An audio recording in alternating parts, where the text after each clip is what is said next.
आपने बलात्कारी राम रहीम की काली करतूत की कहानी देखी। आपने उसे कोर्ट से जेल जाते हुए देखा। राम रहीम के अय्याशी के ठिकाने का खुलासा भी हो चुका है। लेकिन सनसनी में आज हम आपको दिखाने जा रहे हैं राम रहीम के सबसे बड़े साजिश की कहानी।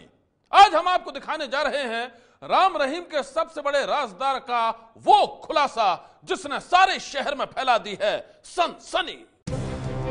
बलात्कार के बाद राम रहीम ने रची थी कौन सी साजिश? पहली बार राम रहीम की काली करतूत का कैसे हुआ खुलासा?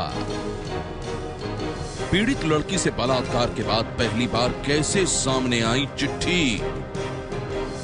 बलात्कार पीड़ित लड़की के भाई की हत्या कैसे हुई और इसके पीछे कौन सी साजिश थी? सनसनी में आज इन तमाम रहस्यों से पहली बार पर्दा उठा रहा है वो शख्स जो बाबा राम रहीम और उसके डेरे से जुड़े हर बड़े राज को जानता है।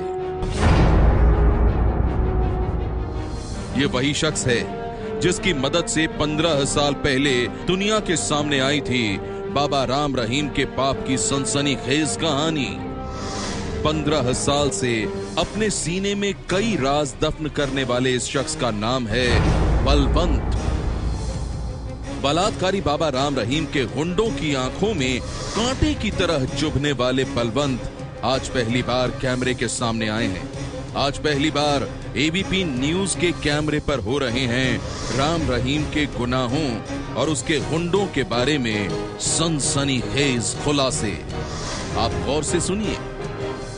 मेरे नाम पे, मेरे एड्रेस पे एक चिट्ठी आई, तो मैंने जब वो चिट्ठी खोली पढ़ी तो बहुत हैरान रह गया कि वो गुमनाम पत्र था, किसी साध्वी द्वारा लिखा गया प्रधानमंत्री के नाम। और उसमें डेरा प्रमुख, डेरा सच्चा सौदा सरसा के खिलाफ बहुत सारे ऐसी बातें की गई थी जो बहुत हैरानीदायक थी। तो ये मैं चिट्ठी जब डाकिए से ली और वहीं मार्केट में ही उसको एक दुकान पे बैठ के पढ़ने लग गया। मेरे दोस्त एक दो साथ थे, वो कहने लगे भी इतना हैरान क्यों हो रहे हो? तो मैंने कहा कि ये चिट्ठी पढ़ के देखो।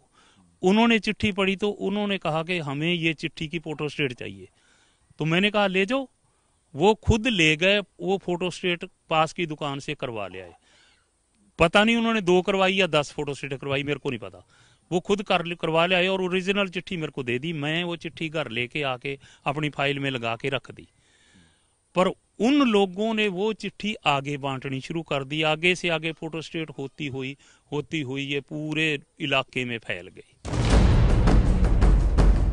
पहली बार मीडिया के सामने आए बलवंत ही वो शख्स हैं जिनके पास 15 साल पहले पहुंची थी एक गुमनाम चिट्ठी। ये वही गुमनाम चिट्ठी थी जिसे राम रहीम के बलात्कार की शिकार बनी एक साध्वी ने लिखा था। ये वो ही गुमनाम चिट्ठी थी जिसे बलात्कार की शिकार साध्वी ने तत्कालीन प्रधानमंत्री को भेजकर इंसाफ की गुहार लगाई थी।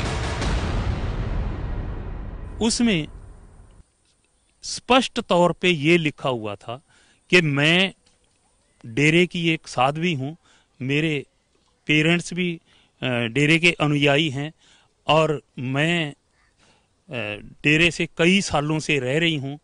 और एक दिन का किसी का नाम है कि उन्होंने मेरे को कहा कि आपको पिताजी ने बुलाया है। मैं बहुत प्रसन्न थी कि भी आज तो साक्षात भगवान ने मेरे को बुला लिया। तो जब मैं अंदर गई तो वहाँ का माहौल ऐसा देखा कि गुरुजी जो हैं वो रिमोट कंट्रोल उनके पास है, ब्लू फिल्म चल रही है, उनके पास रिवॉल्वर है और बहुत अनर्गल बातें उसके बाद उसमें लिखी हैं वो जो कि बयान करने लायक भी नहीं है। ऐसी मतलब अश्लील आगे वार्तालाप है उन दोनों में। तो जिसमें उसने स्पष्ट ये कहा कि भी आप तो गुरुजी हैं, हम तो आपको इस नजरिए से देखते हैं। वो कहता कि भी कृष्ण भगवान भी तो गोपियों के साथ रासलीला रचाते थे, मैंने अगर कर लिया तो क्या हुआ?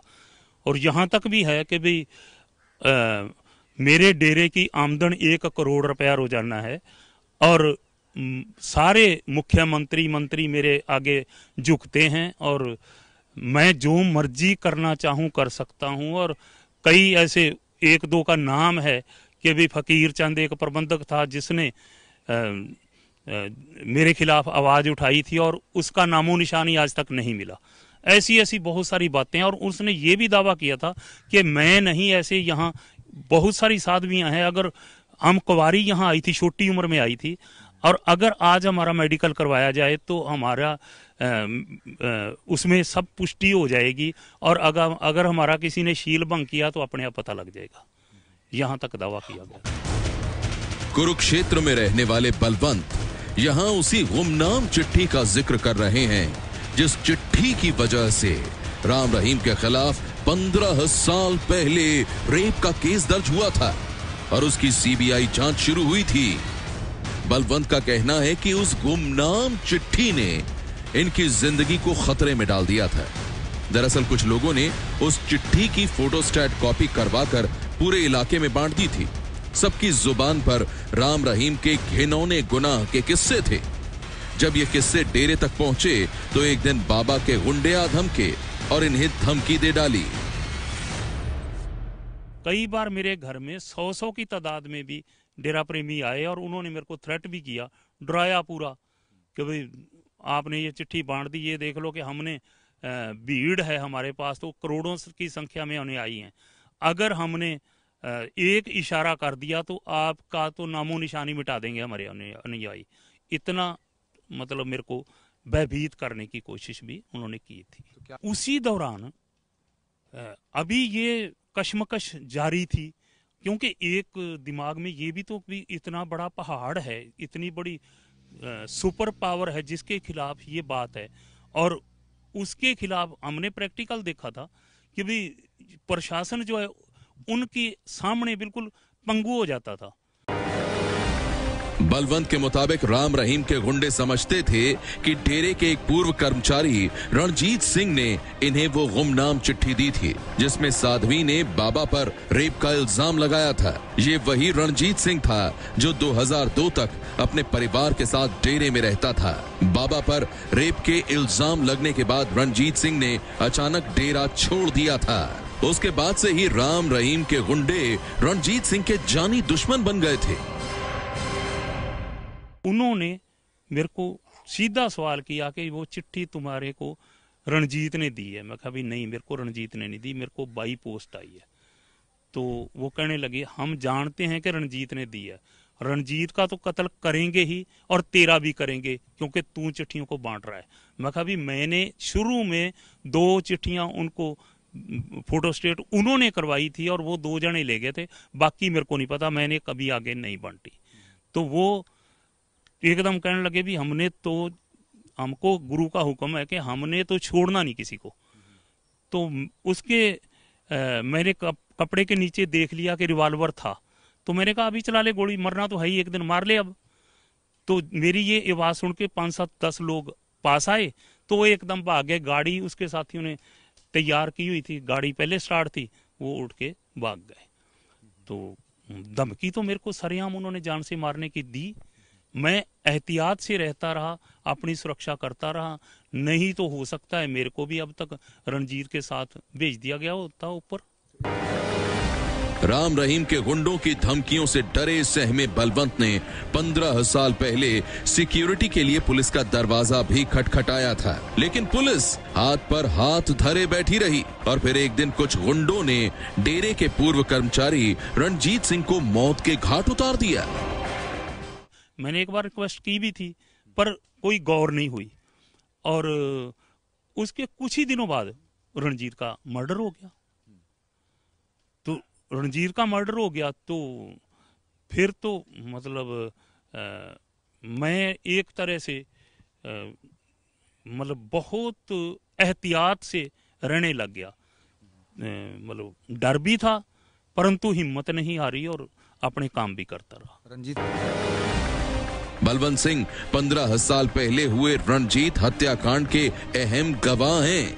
बलवंत सिंह को दहशत के वो दिन अच्छी तरह से याद हैं जब राम रहीम के गुंडे इनका पीछा करते थे। वो बस एक मौके की तलाश में थे।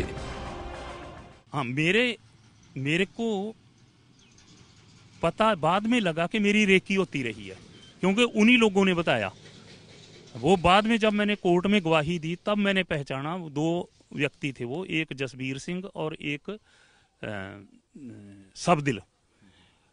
वो 4 बंदे यहाँ मेरे, मैं अपना फार्म हाउस पे आमतौर पे संडे के संडे एक मनोवैज्ञानिक कैंप लगाता हूँ, जिसमें मानसिक जो परेशान लोग हैं उनका काउंसलिंग से हल करता हूँ मसले। तो यहाँ वो पहले तो आए मरीज बनकर, तो जब यहाँ देखा कि 20-25 लोग बैठे हैं, तो वो मेरे पास इतनी जानकारी लेके कि हमने मरीज दिखाना, मैं कहा बैठ जाओ, तो वो चुपचाप चले गए। एक दिन वो 2 जने आए जिनकी पहचान मैंने कोर्ट में की थी, वो दोनों मेरे को कहने लगे कि हमने आपसे बात करनी है, हम डेरा सच्चा सौदा से आए हैं। पहली बार कैमरे पर राम रहीम और उसके गुंडों के राज फाश करने वाले बलवंत सिंह को एक एक वाकया याद है। राम रहीम के जेल जाने के बाद ये खुलकर अपनी बात रख रहे हैं। इन्हें उम्मीद है कि रणजीत सिंह की हत्या का इंसाफ जरूर होगा। डर डर के जीने की 100 साल की उम्र की भी कोई वैल्यू नहीं है। जिंदगी शेर की जीनी है, सच्चाई की जीनी है, क्योंकि अपने लिए तो पशु भी जीते हैं। जो समाज के लिए जीता है और समाज के लिए मर जाता है, नाम तो उसी का रहना है। इसलिए बेखौफ होके हम जिए। देखिए बलवंत, जिनका साफ तौर पर यह कहना है कि 15 साल बाद अब जो फैसला आया है उससे ये खुश हैं और अब भी जो गवाही होगी बेखौफ गवाही अपनी देते रहेंगे। कैमरामैन राजेश कुमार के साथ मनोज वर्मा, एबीपी न्यूज, कुरुक्षेत्र। सनसनी में जारी है बलात्कारी बाबा पर बड़ा खुलासा। ब्रेक के बाद देखिए राम रहीम का रंग महल।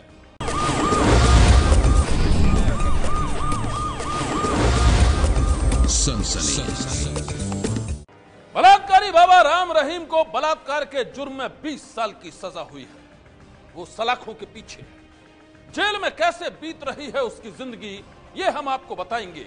पहले आपको दिखाते हैं एक आलीशान घर की तस्वीर। कहा जा रहा है कि ये राम रहीम का बेडरूम है।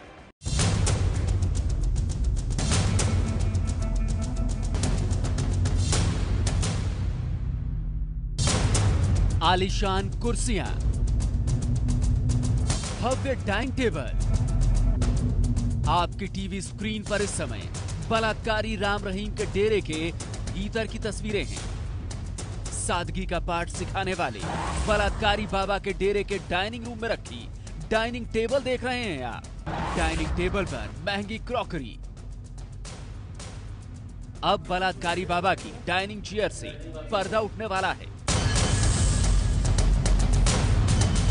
ये देखिए सोने के रंग बिरंगी हत्थे वाली सिंहासन नुमा कुर्सी, बगल में सोफा, दीवार पर एसी, फिर एक और कमरा। पुलिस वाले लात से दरवाजा तोड़ते हैं और अंदर पहुंचते हैं। दूसरे कमरे की तस्वीरें दिखाएं, उससे पहले आपको इस घर की एक और अहम जानकारी दे देते हैं। ये तस्वीरें राम रहीम के बेटे जसमीत के घर के अंदर की बताई जा रही हैं। उनकी बेटियों के घर में काम कर चुके कुछ लोगों का कहना है कि इस तरह का आर्किटेक्चर उनकी बेटियों के घर के अंदर नहीं है। यानी घर बाबा का भी हो सकता है और उनके परिवार के किसी सदस्य का। अब दूसरे कमरे की तस्वीरें देखिए।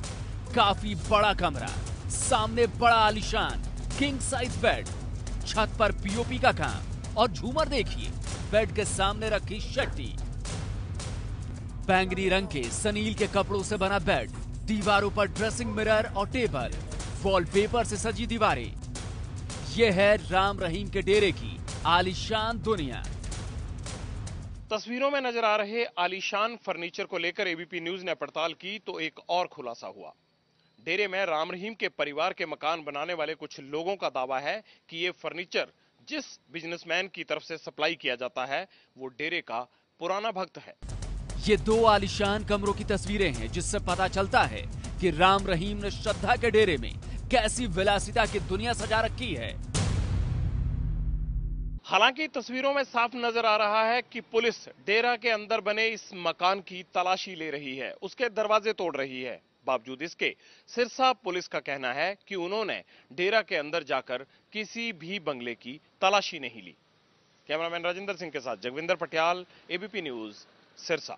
कभी आलीशान गुफा में रहने वाला राम रहीम अब सलाखों के पीछे जिंदगी गुजारेगा। जिसकी सेवा में सैकड़ों साध्वियां रहती थीं, वो अब जेल में झाड़ू लगाएगी। अब तो उसे जेल में ही रहना पड़ेगा।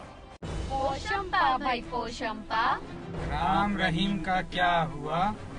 जेल की वर्दी पहननी पड़ेगी, जेल की रोटी खानी पड़ेगी, जेल का पानी पीना पड़ेगा, जेल में झाड़ू लगाना पड़ेगा, अब तो जेल में रहना पड़ेगा। बलात्कारी बाबा की जेल जिंदगी, सनसनी। बलात्कारी बाबा राम रहीम जेल की सलाखों के बीच तड़प रहा है। कहां तो अपनी आलीशान गुफा में वो रंगीन जिंदगी जीता था, और अब कहां उसे कैदी के तौर पर जेल की जिंदगी बितानी पड़ रही है। आज की सनसनी में बस इतना ही। आप रहिएगा होशियार, सन्नाटे को चीरती सनसनी फिर देगी दस्तक आपकी दहलीज पर।